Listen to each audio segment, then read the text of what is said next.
Hey, Walls. I am Ken Walls, and I'm your host.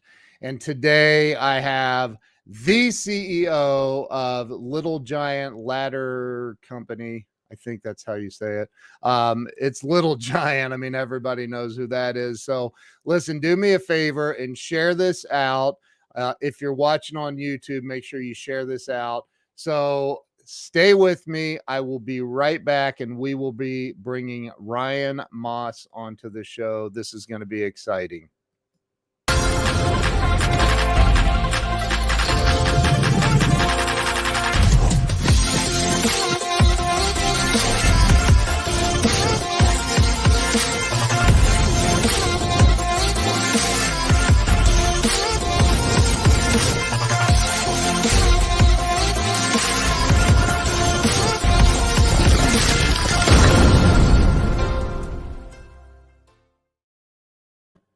And we are back. Let me bring Ryan on. Ryan, welcome to the show. Oh, thank you, Ken. Appreciate you having me on. I am so grateful. I'm excited to have you here as well. I know that we have a mutual friend, and in fact, I'd like to surprise you with something here real quick before we get started. I'd like to bring Mr. Doug Wing in for a second. Doug, it's been a while. Hey, Ryan, it's great to see you. Good to see you. This is your show. I just wanted to pop on and say hi and congratulate you and everyone else at Little Giant for what's going on there. I've heard things are just crazy busy there, and it's great to see you. Well, good to see you, and thank you, Doug. Yeah. Catch up. So my question is one of my questions before I go, because I want to watch the show. Do you want me to send you? The book is out, and I've read it. Okay, but I'm sending you a hard copy, and it will be signed. So I'll just mail it to you. Great, thank you. All right, take care, Ryan. This is your show. I just wanted to say hi and congratulations on everything over there. I love everybody there. So thank you, and good to see you. Take care. Yeah, take care. Bye. See you, Doug. See you guys. You have to click. You know what to do. Click leave studio. Listen, I'm so untechnical savvy. See you guys. Bye. See it. He's so funny. Oh my gosh. So I talked to Doug. I said, dude, come on, say hi real quick. So Ryan, I did start the show about 4 years ago. And it literally is to help people get unstuck in life, because I think that people go through stuff and they don't have a ladder to climb over that wall, or they don't, they just can't get through it. So that's what this is about. So why don't you start with telling everybody a little bit about you, like where you were born and raised? Well, born is easy. Raised is that's a different story, because it was kind of all over. But I was born in Las Vegas. Don't remember being there because my parents moved to Riverside, California, and from California to Oregon and Washington and a couple places in Idaho, and we ended up in all places North Dakota, and then kind of landed in Utah when I was 15 years old. And so I would say that's home now and been since I was 15. But my father was in insurance, so we moved around quite a bit when I was young. Wow. So he was like insurance sales? Yes. Okay. Yeah. Life and disability. And wow. So he would open territories. And so we kind of moved around quite a bit. Wow. So you, I'm assuming then that you finished high school in Utah then? Yep. Okay. Yes, I did. Springville High, and finished up there. And did you end up going to college? Not a day. I ended up right out of high school serving a mission for our church, and shortly after I got back, I started working in it was early winter, kind of I guess it was January 1984. I started working in construction. Back then, winters were more severe than they are now, and so you would work a day and not a day because of weather and that kind of thing. And I had a friend that was working at Little Giant Ladders, And he said, "Hey, this is indoors and 4 days a week." And I thought, okay, great. I'll just do that until I figure out what I'm going to do with my life. Yeah. And now April 1st will be 38 years later that I still haven't figured out what I'm going to do with my life. So here I am. Oh my gosh, I can so relate to that statement. So you got into construction. How long were you in construction before you, I mean, inevitably you made the leap and started working at Little Giant, but what was in between, and what was the time frame? Really, it was only a couple of months. Like I say, it was winter time, and because it was so sporadic, the work that I was ready to go to work every day, but because of weather, it was just really sporadic. And so only a couple of months in construction, and then started in manufacturing at Little Giant 38 years ago. Jeez. Wow. Well, Brian Sharp said I was using my Little Giant this morning. Amazing product. It really is. I owned 2 Little Giant ladders before I ever even knew Doug Wing. And so I think I bought them on the QVC infomercial, or I bought one of them at least from that. So you started working at Little Giant. Now, did you, and you mentioned like the mission that you served and all that. An interesting question that it's gonna come completely out of left field. You're gonna be like, what? Have you ever had a gun pulled on you? I actually have. I don't know why that question came up, but I have. As part of the mission, you go door to door, and I went to St. Louis, Missouri, for my mission. And so one evening, there was a gentleman that opened up the door just a little bit, and I kind of stuck my head around to say, who we were and why we were there. And I felt a shotgun right up underneath my chin like this. And the gentleman said, "Get off my step." And we kindly backed away and moved on. So oh my yes, gosh. I did, not only one pulled on me, but stuck right up underneath my jaw. That would build character. I mean, that's crazy. Wow. That's one of the ones you don't write home and tell mom about. Yeah. Well, I think you know who the little birdie is that told me that story. Yeah. But I think it's impressive to me that you've been with the same company for 38 years. And you started work. Is it called an assembly line? I don't. Is that what it's called? Yeah, sure. Manufacturing, production, assembly. Yeah.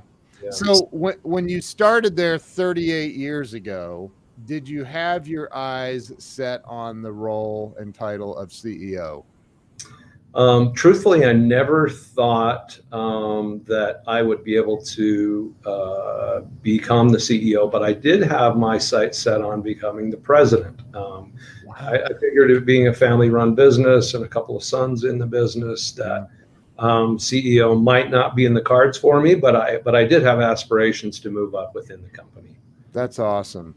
And what are some of the things that you feel like you did as an employee of the company to position yourself to be, because there's hundreds of employees there, right? So what did you do to separate yourself to stand out? Well, I think one of the things that my parents blessed me with was the knowledge and the experience of hard work. They taught myself and my siblings that work was the way that you were going to get through life. And it's interesting. I think about the time we spent in North Dakota. We originally had moved into Bismarck in in the city, and we lived there for about a year, and life was great because in Idaho, before moving to North Dakota, we'd been on a farm, and I had, in third grade, I had a paper route, and I would saddle my little Shetland pony every day, and I would deliver papers off of the Shetland pony and milk a cow in the evenings. And I wouldn't let a third grader near a cow, right? So my young life was filled with hard work. When we moved to North Dakota, we moved into the city, there were no chores. And so it was fun with friends and riding bikes and, playing basketball, doing all the fun things that kids did. My father, about a year into that, said, this is no way to raise kids. So he bought 80 acres outside of town, about 13 miles outside of town. And we proceeded to fence the entire thing and build corrals. And my father, his name is Newell, but we joke that he had Newell's Ark because he bought, instead of Noah's Ark, if you can, he bought every animal known to man. I mean, we have buffalo and llamas and cows and chickens and guinea fowl, and you name it, we had it. Literally dozens and dozens of species. And we were, the ones to take care of them as kids. And so, especially my brothers and I, and there was a big garden plot, and on that spot where my parents wanted to have the garden used to be an old dump where farmers would put all their old equipment and all, everything that they didn't want. And of course we had to have that all removed, and we put a garden that I felt like was the size of Texas. And so it was always a lot of work. But I owe so much of what I know and understand in the way of hard work to my parents, because of the example and the fact that they just didn't want us to spend our life just playing, but really appreciating hard work. And so I would say first and foremost, going to Little Giant, I made sure I did my job. And then anywhere that I could, and especially as I moved, into different positions, take care of my job first, and then what could I do to help somebody else be successful? Yeah. And I really feel like that was a part of my success, is do more than what was required of me. Yeah. And I kind of even hate to say my success, because the success of me really has nothing to do with me. It's the team that's around me, and wonderful people that do, all of the things that are required to really make a company successful. And so I'm just a piece of that entire team that really makes it all happen. But I think between really trying to help others be successful, and then one other thing, Doug's father, Hal, was my friend and mentor, and we got really, really close over the years. I made it a point to understand what he wanted out of the business. And I made it a point to understand him, to really get to where I knew what he was thinking, and making sure that we were kind of heading towards that, what he had ultimately would want. I got to the point that I could tell the mood he was in by the clothes he wore when he walked into the front door. I mean, it was that wow. Really that much trying to really understand the man. And he and I did think a lot alike. And I think that was a big part of that relationship and why I had opportunities to grow. But I think a big part of it was just honestly trying to understand, what did he want? What did he want out of that business? And how did he see the way we should be working and what we should be working on? And for the most part, emulating what he wanted out of the business. He was the owner. And so I think that helped a lot. You made a couple of points that, I have literally said that every kid coming out of high school should, number one, go sell something door to door for a couple of years. And number two, do some farm work, go bale hay, spend an entire summer working on a farm, baling hay, milking cows, doing all the stuff. And you will appreciate every other job you have from that point forward. Sure. It's brutal. I've baled hay. It is brutal work, picking up bales of hay, having snakes and mice and everything else run at you. It's insane. So it is hard work. I'd hire a farm kid any day of the week. Those kids, they know how to work. Amen. I agree 1,000%. So so you really you were, I don't know what the word would be, intuitive. Like you really intuitively knew that you needed to get to know Hal and get to know what Hal was, what his vision was for the company, Yeah, so to sure. speak. You know, Doug's told stories about how coming back from being out of town and going over to the shop and inspecting ladders and saying no, no, no, no, no, and piling them all up and scrapping an entire whatever. Were you ever a part of that? Oh yeah. Unfortunately, there were times that all of us were part of something, whether we wanted to be or not. We were all a part of something. Hal, I love him. He was a good man, but very, very driven. And he had this insatiable appetite for cleanliness, for order, for organization, for productivity. And if it wasn't quite right, you found out. And there were a few times that I was let know in no uncertain terms that things were going to be a different way. And we kind of all experienced that. Those of us that kind of grew up in the business, so to speak. But in the end, what he was trying to accomplish was right. He might have been a little zealous at times in the whole thing, but it was right. Yeah, sure. So, yeah.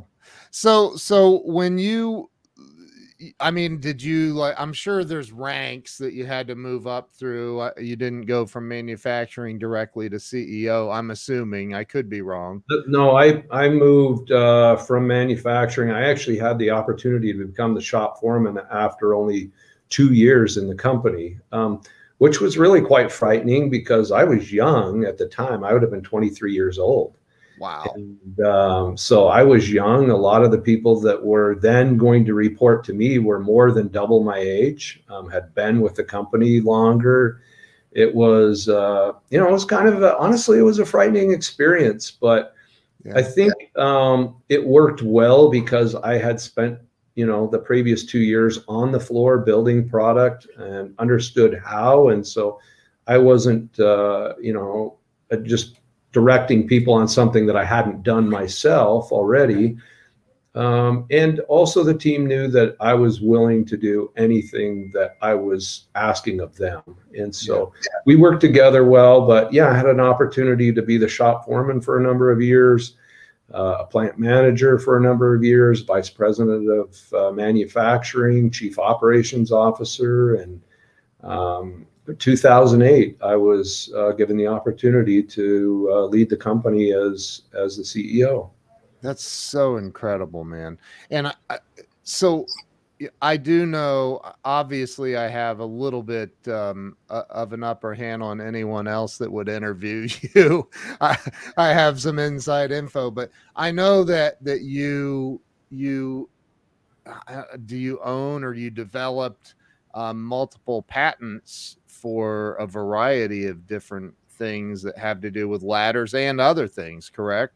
That's right. Yeah. So what are some of the, I love creativity. I'm absolutely in love with the people that get really creative with stuff. So what are some of the things that you've done to improve Little Giant ladders? Because there's no other ladder like it in the world. We know that.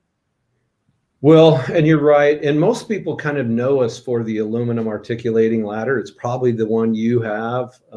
Yep. But, we are so much more than that. Right. If I could, I would maybe take you back to a transition in the company. But maybe what I ought to do is even go back just a little further to kind of set up how we got to really innovating and creating new products. Back around 2002, there was a group of us in our conference room, and we were having a meeting, and somebody came into the conference room and laid out a USA Today newspaper. Full page ad inside of that newspaper was an ad for an identical replica of the Little Giant ladder. This is the first time we've seen a copy of our product. Oh. Still had two years left on the patents. The product said it was available at Home Depot, and it was exactly half the price of what we sold that product for. Wow. It was coming out of China. Ours was made in America at the time, and it was a gut shot.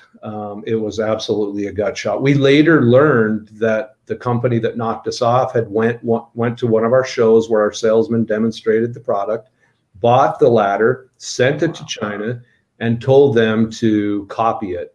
And they copied it identical, absolutely identical. In fact, you could take the components off of theirs and put them on ours. That's how mirrored the copy was.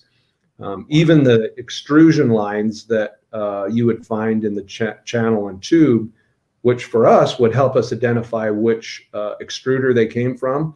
In China, they also copied those, not knowing what those extrusion lines were for. Oh my gosh. So it was an identical copy. And we were selling, toe to toe. We didn't have the big show like the Home Depot, right? We're doing home and garden shows, trade shows, state fairs. We're doing grassroots marketing, and it was a slug, right? You just go, just really, really hard work. Well, now they're half the price.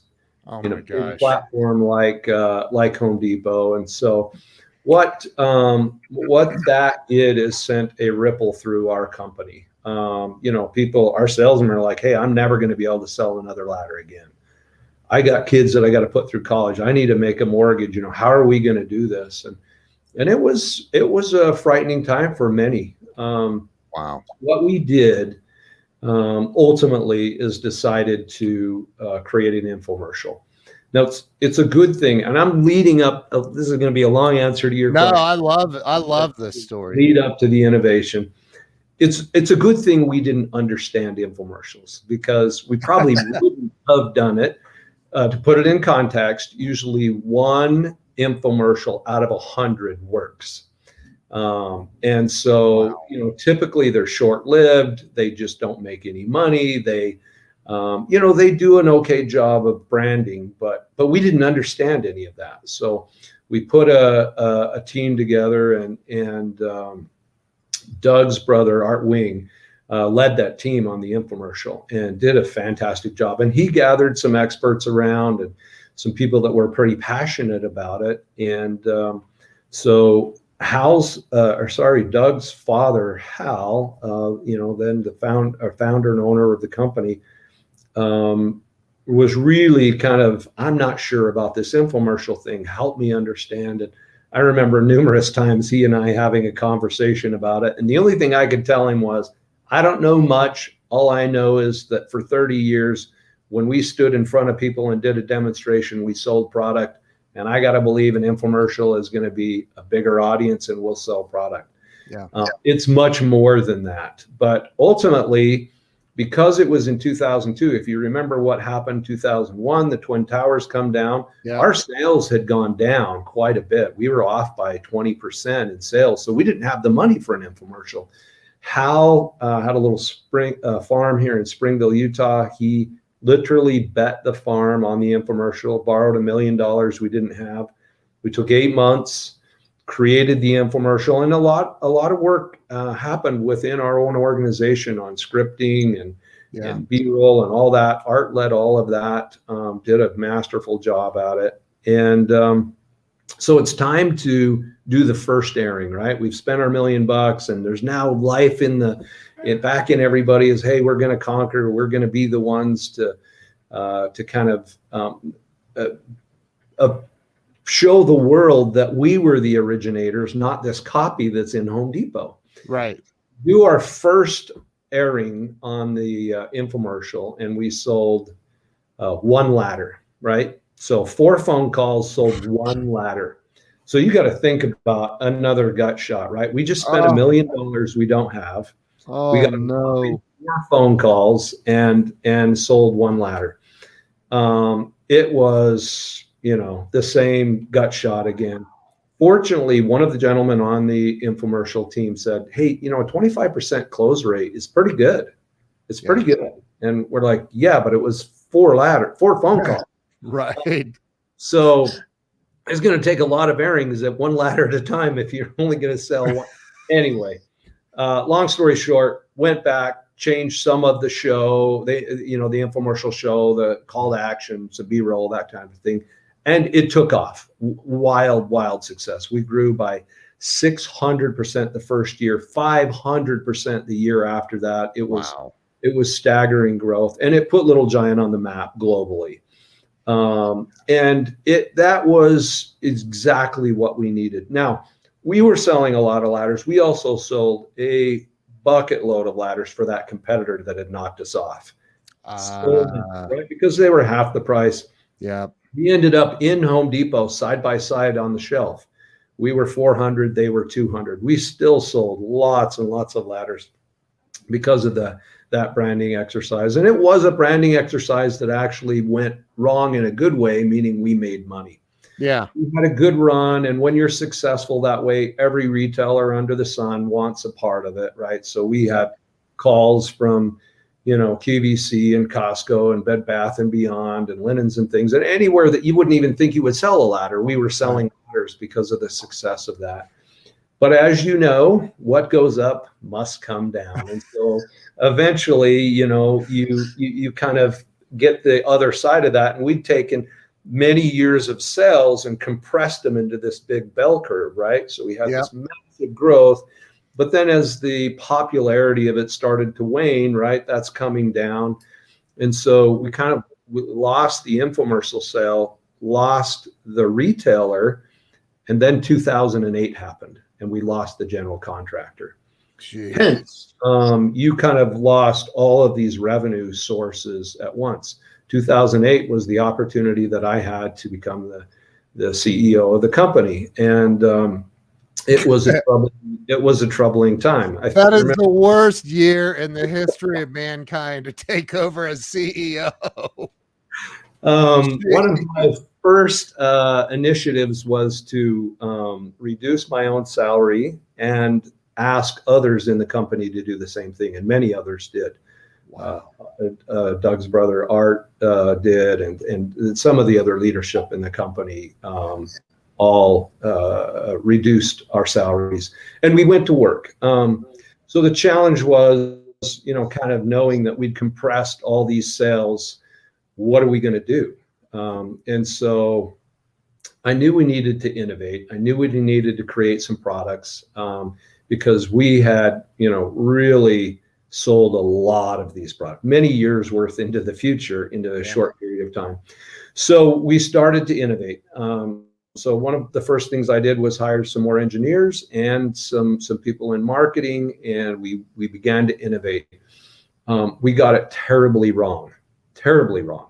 We spent years making really, really cool stuff, but we forgot to ask anybody if we were solving any problems, if we were innovating anything that was meaningful, right? We just made cool stuff. And I can say we definitely were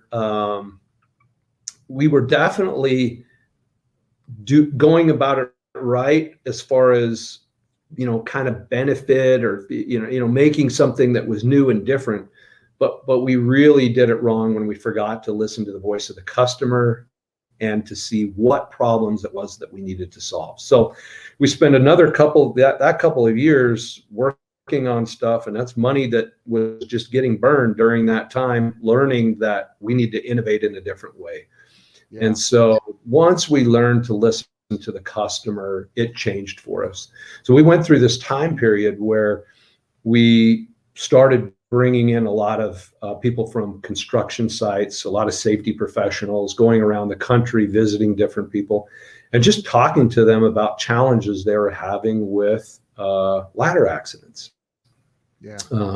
And the use of ladders, and especially the people in, with safety professionals, they would specifically talk about ladder accidents. And I remember we brought a group of safety professionals into our facility, and the numbers of stories I would hear about people that were hurt and that were killed on ladders. And I said, wow, this is just, I've never really heard this side of it. And through the process of this discovery of ladders and how people use them and what challenges they had, we learned that every day in America, there were 2,000 ladder accidents that were reported. There's actually more than that, but reported is 2,000. Wow. And 100 disabilities every day from those accidents, and a death every day from those accidents on ladders. And I thought, oh, that can't be right. At the time, I was on the board of the American Ladder Institute. Today, I'm the president of that organization. But I thought that can't be right, because we've never talked about that in our board meetings. We've never talked about that at all as an organization. That number can't be right. And come to find out, it was right. That's like the reality of it.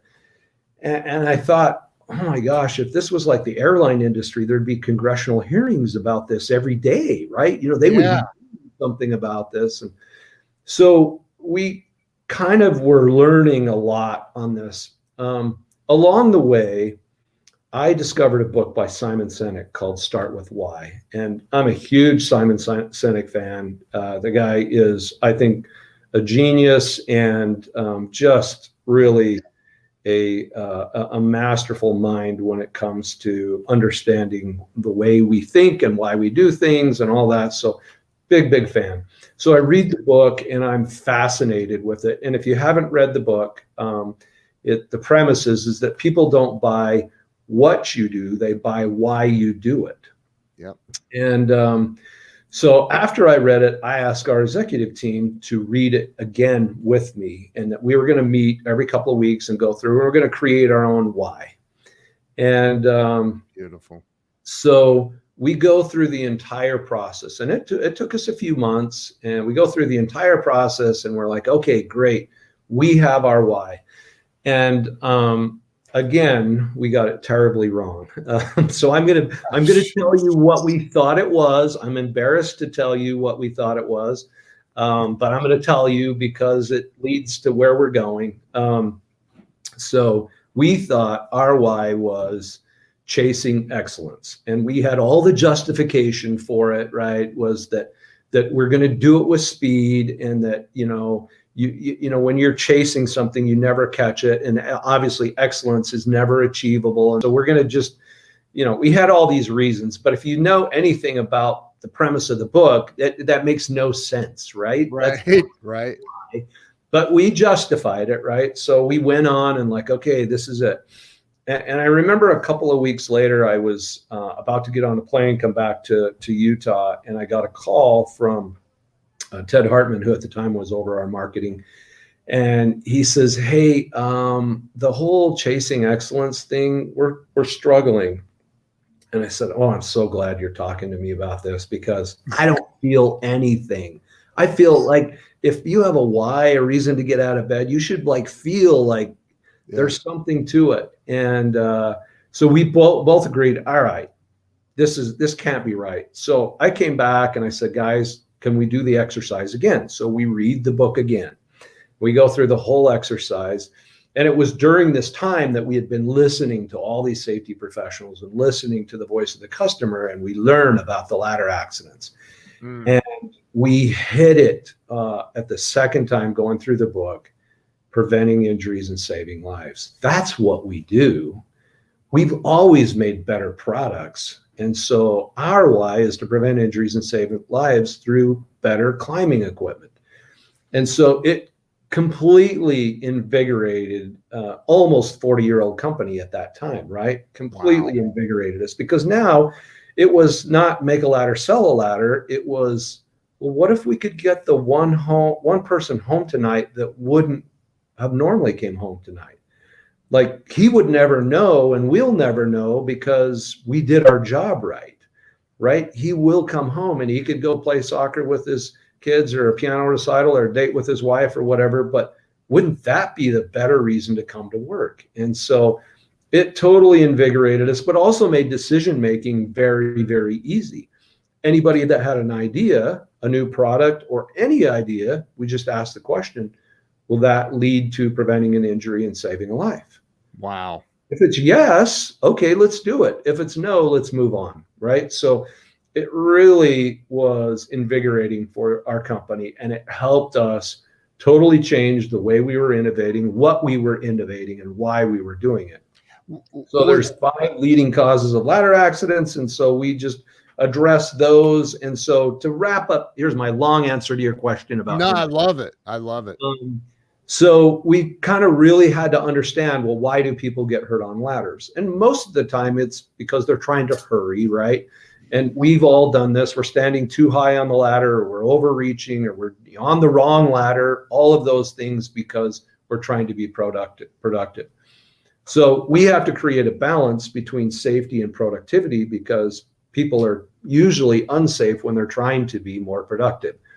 But we address that through all of our product innovation. And if you were to go to our website today, you'd be like, oh my word, I had no idea Little Giant made all of these different products. And to look at the innovation, and it's all fueled by our insatiable desire to get people home safe at night. And it just made it easy on what to innovate, because let's help the user, be protected from themselves, right? Let's address the ways that they're hurting themselves.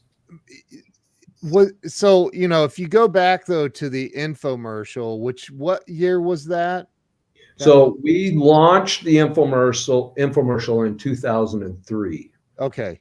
That's right. So if you think about, because I've seen it, I know I've seen it probably dozens of times, but there's not a lot of talk about the safety part, is there? No.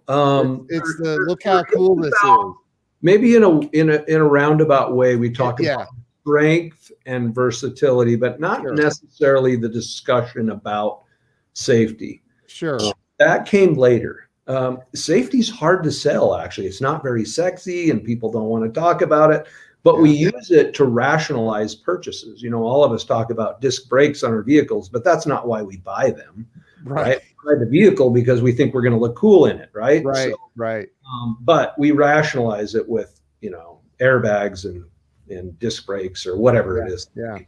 What was the light bulb moment? I mean, you talked about getting the phone call when you were getting ready to board the aircraft, and your marketing guy saying this is not, and you're like, I'm not feeling it either. But then you came back and you're like, what I find interesting is your entire executive team, including you, went through the book, you studied it together, and you decided to go back to the same book that misled you the first time.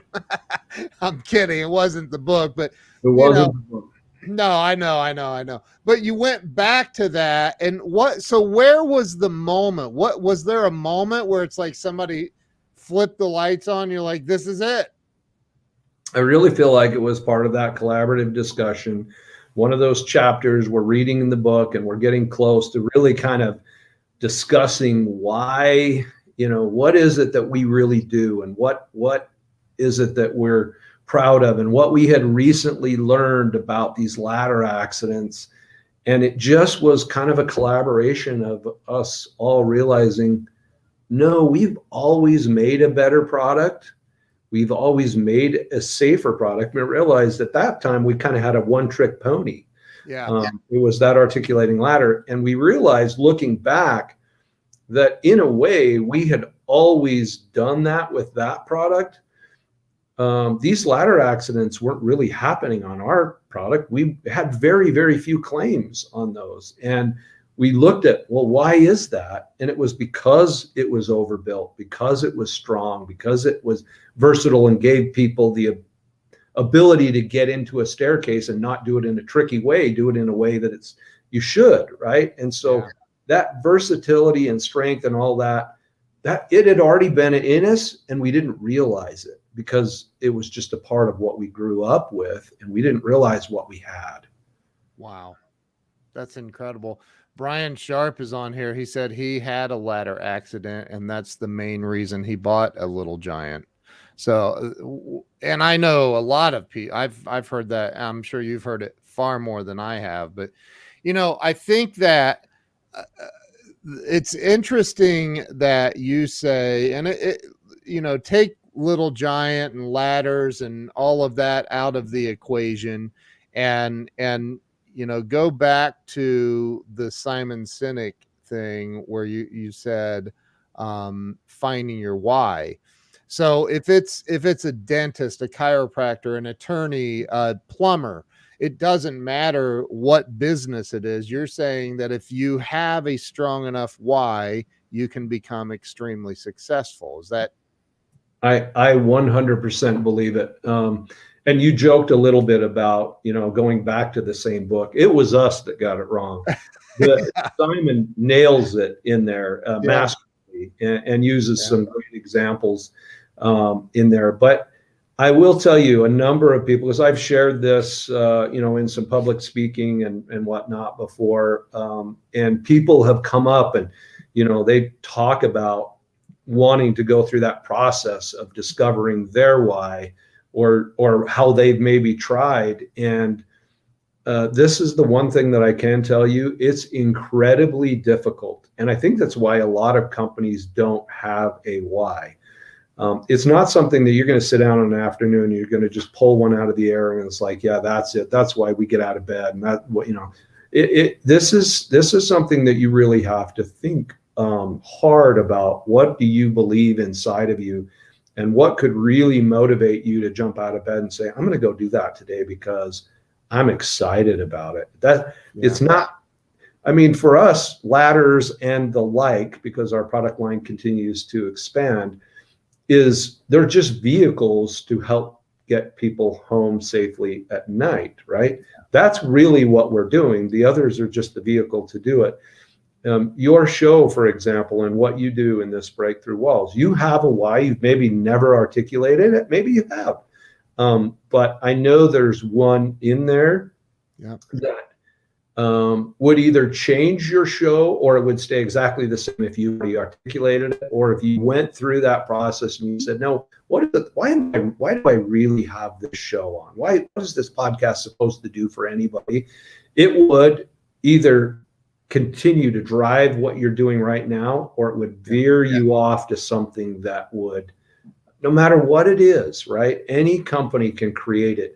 You just have to know it's not going to be overnight, and it will take genuine effort to get to one that here's how you know if you've nailed it. In my opinion, you feel it. You don't have to justify it. If you have to justify it, you didn't get it. Say that again for the people in the back so they can hear. I love that. If you feel it, you've nailed it. If you have to justify it, then go back to work.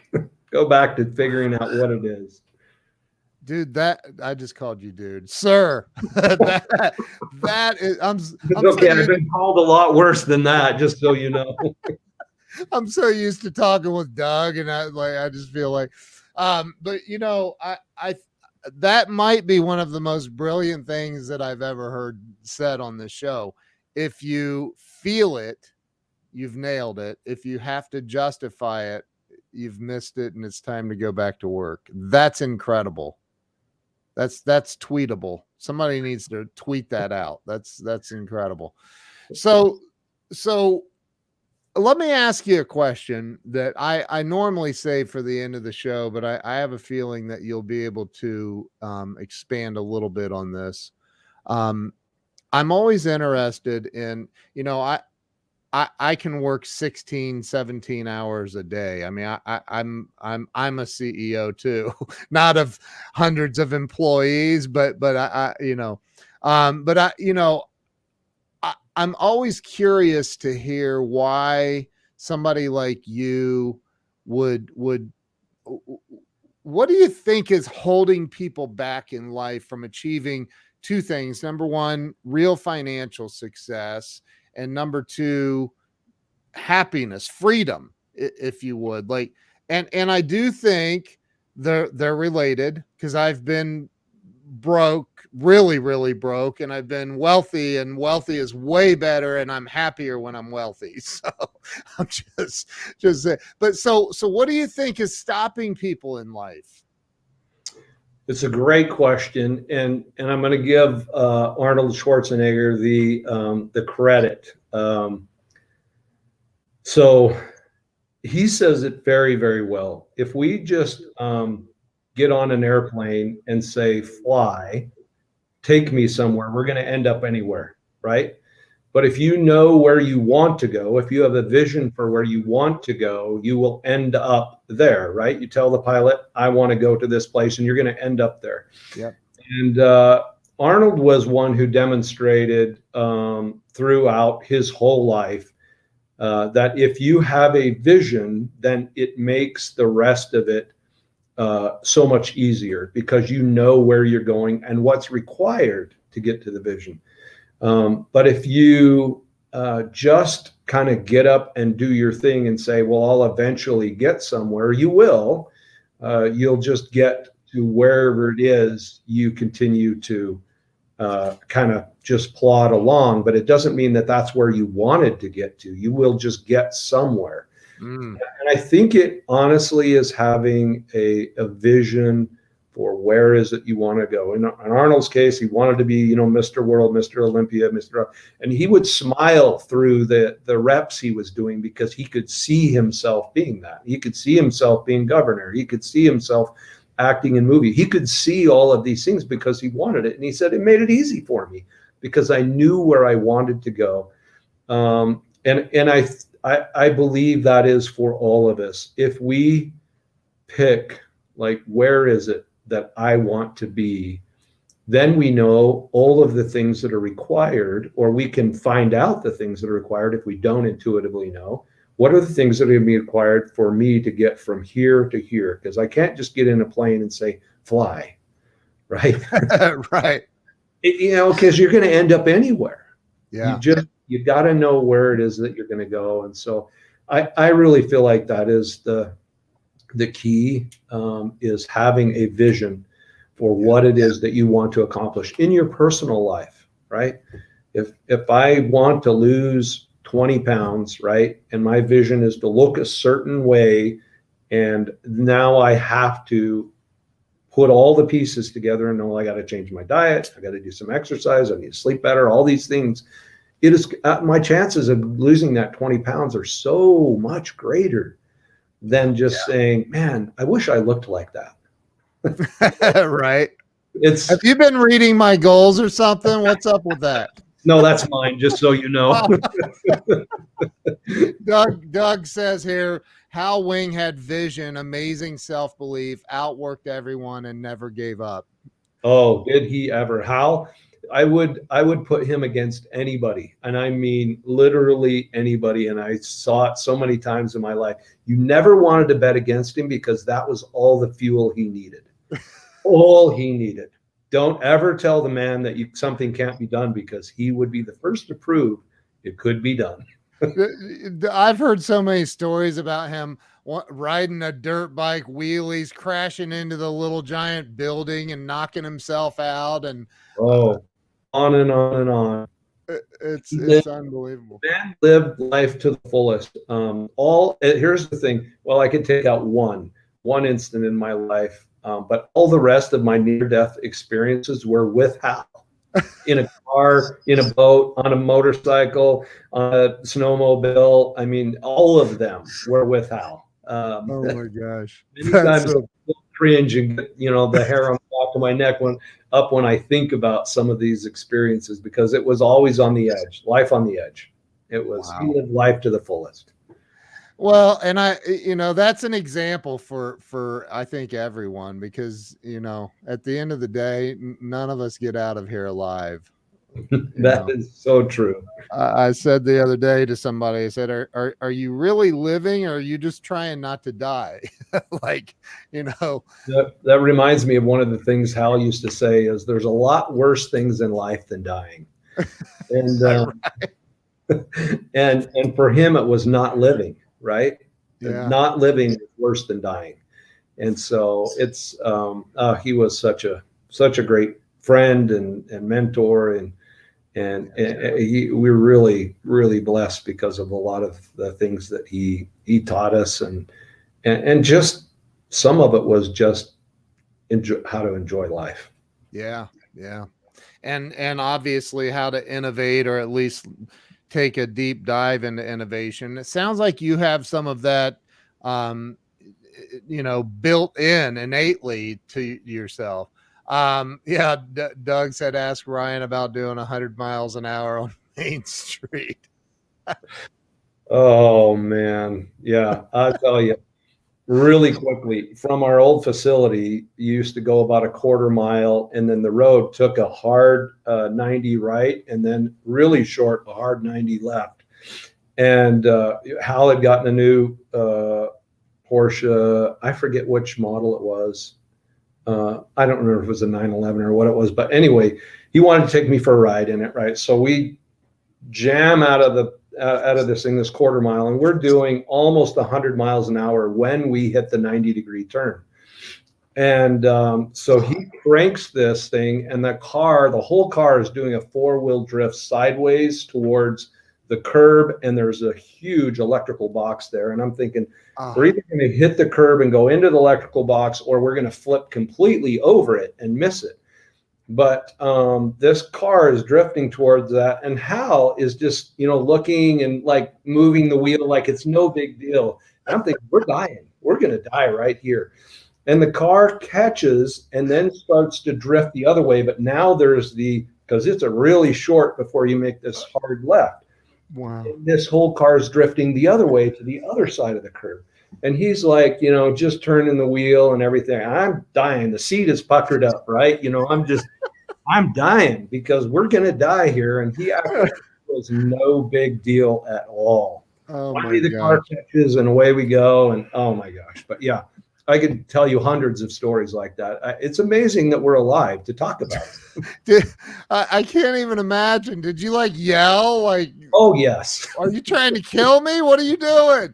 Yeah. Let me out now. That is so funny.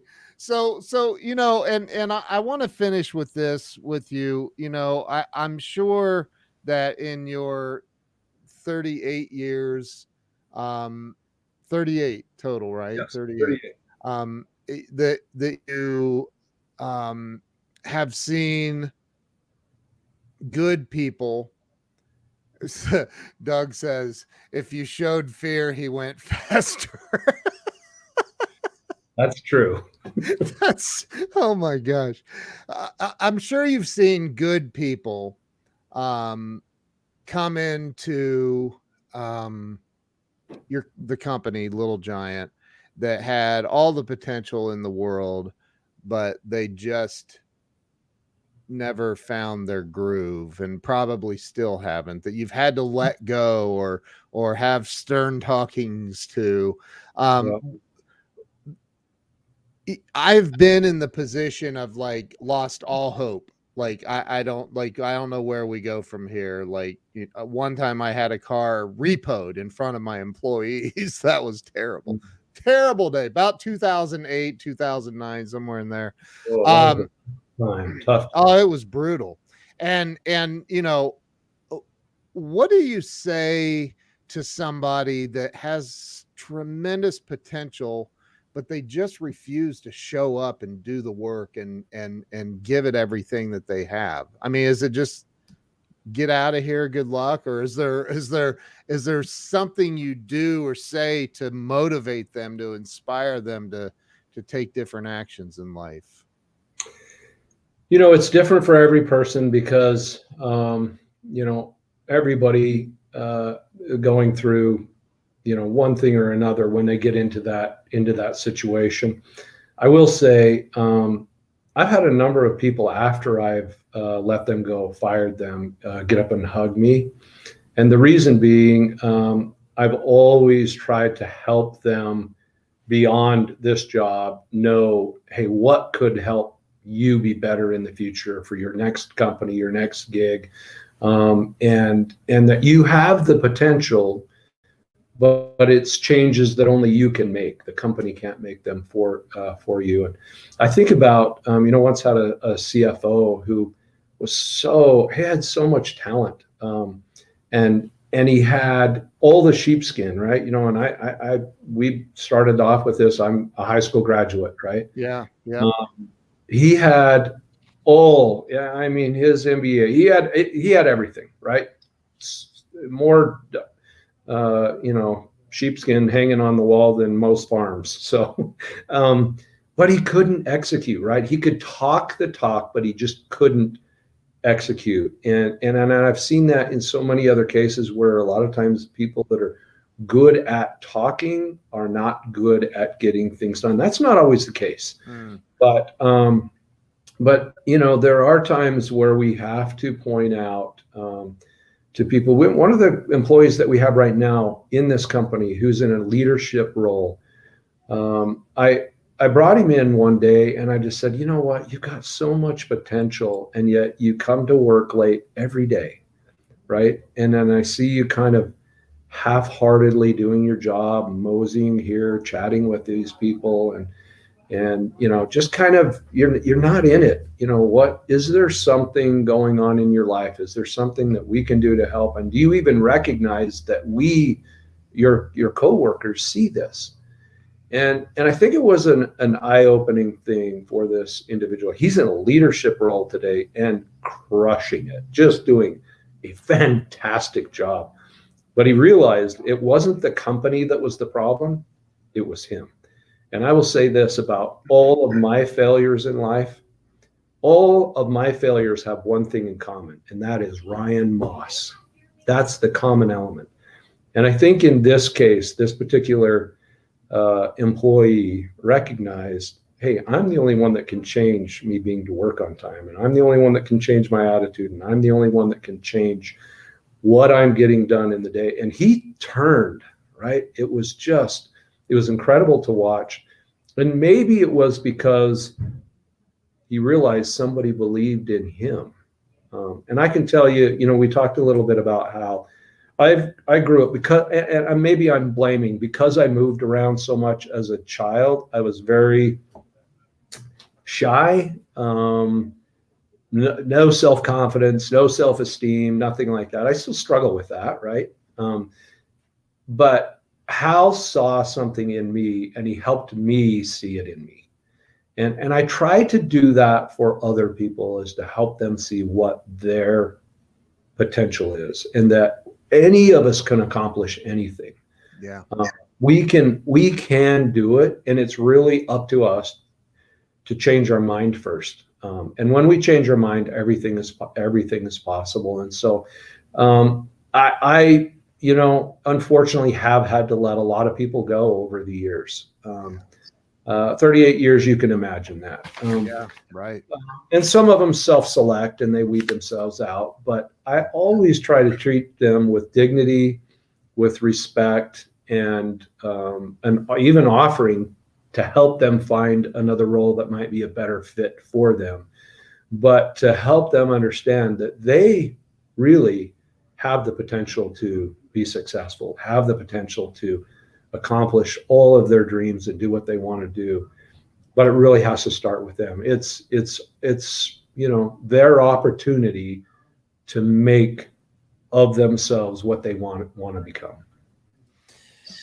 Absolutely amazing answer. I can remember, to your point, I had I don't know if you know who Brian Tracy is, but yes, I had Brian on the show about a month or so ago, and he made a statement that I'll never forget. That he said, we were talking about something similar, and he said, when I took responsibility for everything in my life changed. He said, the moment that we take responsibility, personal responsibility for everything, that's the moment that we go from being a child to an adult. And I was like, that's mind blowing, because he's right. I mean, it's so easy to blame the company, blame Ryan, blame the Wing family, blame anybody but you, right? Yeah. That's the easy way out. It's Yeah. amazing. Well, Yeah. for sure. I think, that's kind of that victim mentality that maybe is spreading too much in our country. My wife and I were talking about that the other night, of how prevalent that is, and that we always want to look for a place to point, and we forget about the fingers that are pointing back to us when we're doing that. We're not victims unless we choose to be victims. Amen. Amen. Amen. And amen. Ryan Moss, the leader of one of the top ladder companies on planet Earth. I'm so grateful that you invested time and wisdom with me and the audience, and thank you so much. I really appreciate you coming on and sharing your story and just a little bit of your wisdom. It's incredible. So thank you so much. I really appreciate it. Ken, it's been a privilege, and thank you to your audience for enduring this. I asked my assistant, now why am I doing this? And I said he like talks to famous people. I'm nobody, so You're I'm not nobody. honored to be here, and certainly don't measure up to the others that you've had on this show. But thank you for the opportunity.